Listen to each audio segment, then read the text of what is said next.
ሰላም ጤና ይስጥልኝ ውድ የተከበራችሁ የቡና ሚዲያና ኮሙኒኬሽን ቤተሰቦች የሳቱን ዓለም አቀፍ ወሬዎችን የምናሰማበት ጊዜ ላይ ደርሰናል። አማኑኤል ኃይለ ነኝ። ዘገባዎቻችን በዓለም ላይ የአሜሪካ የእስራኤልና የኢራን ጦርነት ምን ይመስላል፣ ምን አንደምታ አለው የሚሉት ላይ ትኩረቱን ያደርጋል። የአሜሪካ ልዩ መልእክተኛ ስቲቭ ዋትኮፍ ከፎክስ ኒውስ ጋር ባደረጉት ቃለ ምልልስ የኢራን ከፍተኛ ተደራዳሪዎች በዘንድሮ የመጀመሪያ ዙር ውይይት ወቅት 11 የኒውክሌር ቦምቦችን ለመስራት የሚያስችል በከፍተኛ ሁኔታ የበለጸገ ዩራኒየም እንዳላቸው በግልጽ መናገራቸውን ይፋ አድርጓል።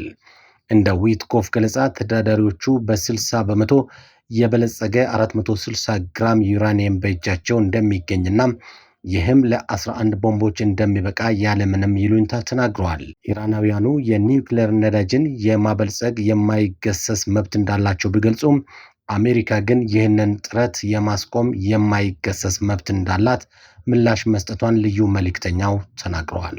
ዊትኮፍ አክለውም ኢራናውያኑ የዓለም አቀፉን ቁጥጥር ስርዓት ጥሰው ለኒውክሌር ቦምብ ዝግጁ ወደሆነ ደረጃ በመድረሳቸው ኩራት እንደሚሰማቸው አስታውሷል።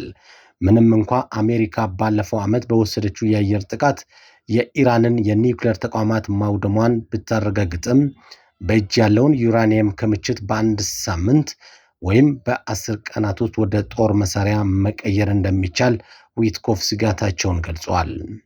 ይሁን እንጂ ተቋማቱ በመውደማቸው ኢራን ይህንን ዩራኒየም ወደ ቦምብ የመቀየር አቅም እንደማይኖራት አሜሪካ ታምናለች። የአሜሪካው ፕሬዝዳንት ዶናልድ ትራምፕ ኢራን የላኩት የቴህራን የሚሳኤል ፕሮግራሟን እንድታቆም ለተላላኪ ቡድኑ የምታደርገውን ድጋፍ እንድታቋርጥና የኒውክሌር ማበልጸግ ስራዋን እንድታቆም የሚያስገድድ ስምምነት ላይ ለመድረስ ነበር። ይሁን እንጂ ተደራዳሪ እንደገለጹት ከኢራን ጋር ፍትሃዊ ስምምነት ላይ መድረስ የማይቻል መሆኑ ከሁለተኛው ስብሰባ በኋላ ግልጽ ሆኗል። ኢራናውያኑ በውይይቱ ላይ አዎንታዊ ውጤት እንዳለ ተደርጎ እንዲዘገብ ቢፈልጉም ስብሰባው ግን በፍጹም ተስፋ ሰጪ እንዳልነበር ዊትኮፍ አረጋግጠዋል።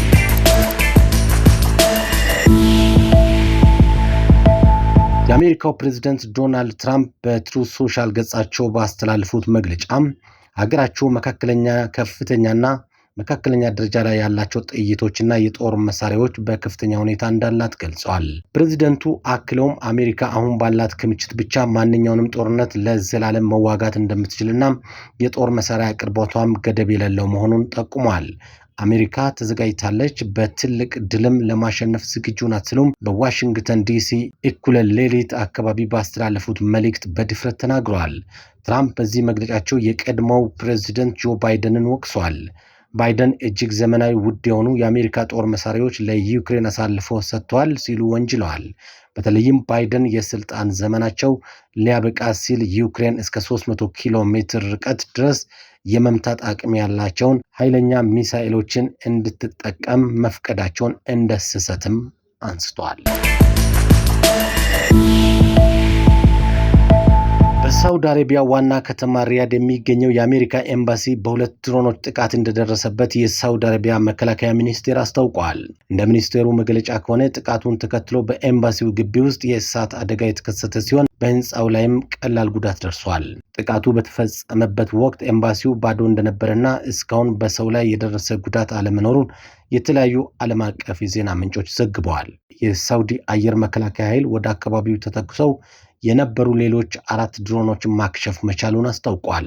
ጥቃቱን ተከትሎ በሳውዲ አረቢያ የሚገኘው የአሜሪካ ሚስዮን በሪያድ በጅዳ እና በዲህራን የሚገኘው የአሜሪካውያን ባሉበት እንዲቆዩ አስቸኳይ ትዕዛዝ አስተላልፈዋል። ባለፉት 48 ሰዓታት ውስጥ በኩዌት፣ ባህሬን እና የተባበሩት አረብ ኤምሬት በሚገኙ የተለያዩ ተቋማት ላይ ተመሳሳይ የሚሳኤል እና የድሮን ጥቃት ተሰንዝረዋል።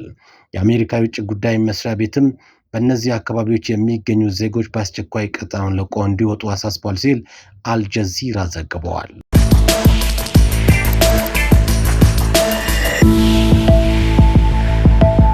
የሰሜን ኮሪያው መሪ ኪም ጆንግ ኡን ለቴህራን ኃይለኛ የድጋፍ መግለጫ አውጥቷል። ሰሜን ኮሪያ ከተጠየቀች ኢራንን በእስራኤል ላይ የምትጠቀምባቸውን ሚሳኤሎች ለማቅረብ ዝግጁ መሆኗን ገልጸዋል።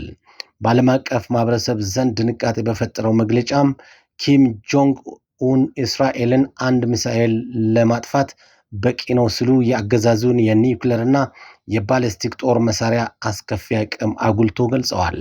ይህ ክስተት የሚከሰተው በአሜሪካ የሚመራው ጥምረትና በኢራን መካከል ባለው ግጭት ወሳኝ በሆነ ወቅት ላይ ነው። ኦፕሬሽኑ የኢራን አመራር ኢላማ ማድረጉን ሲቀጥል ሰሜን ኮሪያ ወደ ንግግራዊና ሊቻል በሚቻል የሎጂስቲክስ ግጭት መግባቷን ለጦርነት አደገኛ አዲስ ገጽታን ይጨምራል ተብሏል። ይህ ዘገባዎች ቻይናና ኢራንን እጅግ በጣም ኃይለኛ ጸረ መርከብ ሚሳኤሎችና ሩሲያ በዲሚትሪ ሜድቬድ በኩል የኒውክሌር ማስጠንቀቂያዎችን እንዳስተላለፈች የሚገልጹ ሪፖርቶችን ተከትሎ ነው። የሰሜን ኮሪያው ስጋት በተለይ በኢራን አገዛዝ ላይ በተሰነዘረው ጥቃት ዋና አጋር የሆነችውን እስራኤል ያነጣጠረ ነው። አንድ ሚሳኤል ሀገሪቱን ሊያጠፋ እንደሚችል በመጥቀስ ኪም ጆንግ ኡን ከዚህ በፊት የምዕራባውያን ጋር ባደረጉት ግጭቶች ላይ የተገለጸውን ተመሳሳይ ጽንፈኛ ንግግር እየተጠቀሙ ነው ተብሏል። የሳቱ የቡና ሚዲያና ኮሚኒኬሽን ዓለም አቀፍ ዘገባዎች ይመስላሉ። አማኑኤል ላይ ለነበርኩኝ ጤና ይስጥልኝ።